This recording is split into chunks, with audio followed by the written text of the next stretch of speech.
En 2025, on apprenait qu'un adulte sur deux était touché par des pensées suicidaires au Québec.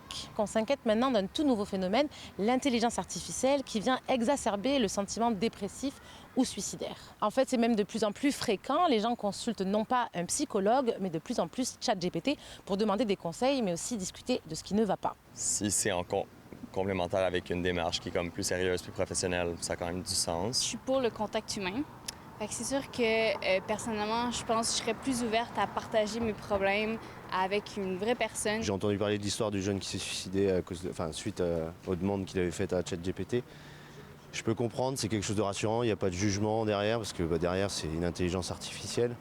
Maintenant, vraiment, faut faire attention à ça. Si on pose les mauvaises questions, on va avoir les mauvaises réponses. Bien sûr, il y a plusieurs raisons. D'abord, c'est accessible 24 heures sur 24, c'est gratuit et c'est parfois plus facile de parler à une machine plutôt qu'à un être humain. Je crois qu'il n'y aura jamais mieux qu'un psy, une thérapie ou appeler, clavarder avec un être humain au suicide.ca ou texter 53 53 53 où c'est un être humain qui te texte, c'est pas de l'intelligence artificielle. Et pour moi, ça fait une énorme différence. Je crois que là où l'intelligence artificielle peut servir, c'est justement de dire « Hey, tourne-toi vers des professionnels ». C'est déjà l'étape numéro 1. Si quelqu'un a besoin d'exprimer ses émotions, puis il fait à ChatGPT ou à whatever qui, ben au moins il a sorti le méchant. Au moins il en a parlé. Malheureusement, on a déjà recensé plusieurs jeunes personnes qui ont mis fin à leur vie après une conversation avec ChatGPT. Et c'est le cas cet été d'un jeune de 16 ans en Californie, mais aussi d'Alice Carrier, une jeune Montréalaise de 24 ans qui s'est suicidée. Dans cette conversation, ChatGPT n'a fait qu'accentuer les pensées négatives et suicidaires d'Alice. C'est un problème qui est beaucoup plus large